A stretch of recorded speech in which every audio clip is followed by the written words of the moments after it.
Actes des Apôtres, chapitre 27. Premier paragraphe, versets 1 à 8. Or, après qu'il eut été décidé que nous ferions voile pour l'Italie, ils remirent Paul et quelques autres prisonniers à un centurion nommé Jules de la cohorte Auguste. Et étant montés sur un navire d'Adramite, devant faire voile pour les lieux qui sont situés le long de la côte d'Asie, nous partîmes, Aristarque, macédonien de Thessalonique, étant avec nous. Et le jour suivant, nous arrivâmes à Sidon. Et Jules, traitant Paul avec humanité, lui permit d'aller vers ses amis pour jouir de leurs soins. Et étant partis de là, nous voguâmes à l'abri de Chypre, parce que les vents étaient contraires. Et après avoir traversé la mer qui baigne la Cilicie et la Pamphylie, nous arrivâmes à Myra en Lycie. Et là, le centurion ayant trouvé un navire d'Alexandrie qui allait en Italie, nous y fit monter. Et naviguant pesamment durant plusieurs jours, et étant arrivés avec peine à la hauteur de Cnide, le vent ne nous permettant pas d'avancer, nous côtoyâmes la Crète, vis-à-vis de Salmone, et l'ayant longée avec peine, nous arrivâmes en un lieu qui est appelé Beauport, près duquel était la ville de Lasée. Deuxième paragraphe, versets 9 à 44.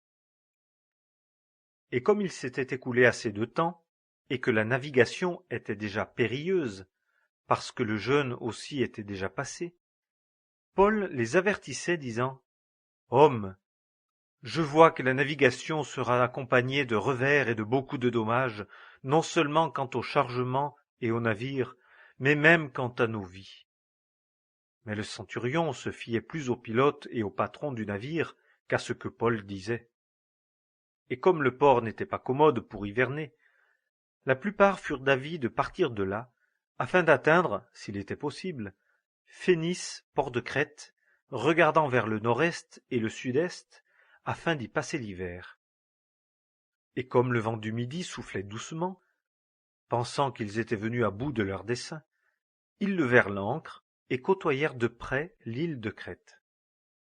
Mais un peu après, un vent orageux, appelé Euroclydon, descendit violemment de l'île, et le navire étant emporté et ne pouvant tenir contre le vent, nous le laissâmes aller à la dérive et fûmes emportés.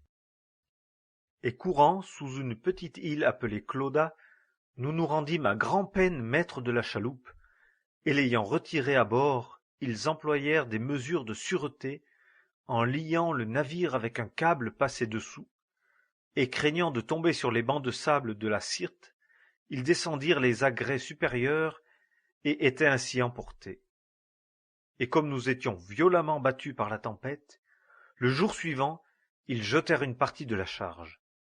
Et le troisième jour, ils jetèrent de leurs propres mains les agrès du navire. Et comme durant plusieurs jours, il ne parut ni soleil ni étoile, et qu'une grande tempête nous pressait, dès lors, toute espérance de pouvoir nous sauver nous fut ôtée. Et après qu'on eut été longtemps sans manger, alors Paul, se tenant au milieu d'eux, dit : « Ô hommes, vous auriez dû m'écouter, et ne pas partir de Crète, et éviter ces avaries et ce dommage. Et maintenant, je vous exhorte à avoir bon courage, car on ne fera la perte de la vie d'aucun de vous, mais seulement du navire. Car un ange du Dieu à qui je suis et que je sers est venu à moi cette nuit, disant : « Ne crains point, Paul, il faut que tu comparaisses devant César. Et voici, Dieu t'a donné tous ceux qui naviguent avec toi. C'est pourquoi, ô homme, ayez bon courage, car je crois Dieu, et je sais que la chose arrivera comme il m'a été dit. Mais il faut que nous soyons jetés sur quelque île. » Et quand la 14e nuit fut venue, comme nous étions portés çà et là sur la mer Adriatique, les matelots, au milieu de la nuit, pensèrent que quelque terre les approchait. Et ayant jeté la sonde, ils trouvèrent 20 brasses. Puis, ayant passé un peu plus loin, et ayant encore jeté la sonde, ils trouvèrent 15 brasses. Et craignant que nous ne donnassions au milieu des écueils, ils jetèrent 4 ancres de la poupe et souhaitèrent que le jour vînt. et comme les matelots cherchaient à s'enfuir du navire, ayant descendu la chaloupe en mer sous prétexte d'aller jeter au loin les ancres de la proue, Paul dit au centurion et aux soldats: « Si ceux-ci ne demeurent pas dans le navire, vous ne pouvez être sauvés. » Alors les soldats coupèrent les cordes de la chaloupe et la laissèrent tomber. Et en attendant que le jour vînt, Paul les exhortait tous à prendre de la nourriture, disant: « C'est aujourd'hui le 14e jour que vous passez à jeun, dans l'attente sans avoir rien pris. C'est pourquoi je vous exhorte à prendre de la nourriture, car cela est nécessaire pour votre conservation.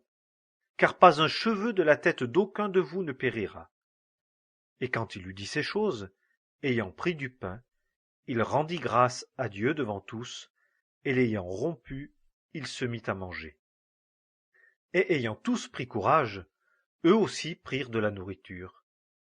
Or nous étions en tout dans le navire 276 personnes. Et quand ils eurent assez mangé, ils allégèrent le navire en jetant le froment dans la mer. Et le jour étant venu, ils ne reconnaissaient pas le pays. Mais ils apercevaient une baie ayant une plage, sur laquelle ils résolurent, s'ils le pouvaient, de faire échouer le navire. Et ils abandonnèrent les ancres à la mer, coupant les câbles, lâchant en même temps les attaches des gouvernails, et ayant mis au vent la voile d'artimon, ils cinglèrent vers la plage. Et étant tombés en un lieu baigné des deux côtés par la mer, ils échouèrent le navire. Et la proue, se trouvant engagée, demeurait immobile, mais la poupe se rompait par la violence des vagues. Et l'avis des soldats fut de tuer les prisonniers, de peur que quelqu'un d'eux ne se sauvât à la nage et ne s'enfuît. Mais le centurion, voulant sauver Paul, les empêcha d'exécuter leur dessein, et il ordonna que ceux qui savaient nager se jetassent dehors les premiers et gagnassent la terre, et le reste, les uns sur des planches, les autres sur quelques débris du navire. Et ainsi, il arriva que tous parvinrent à terre, sains et saufs. Actes des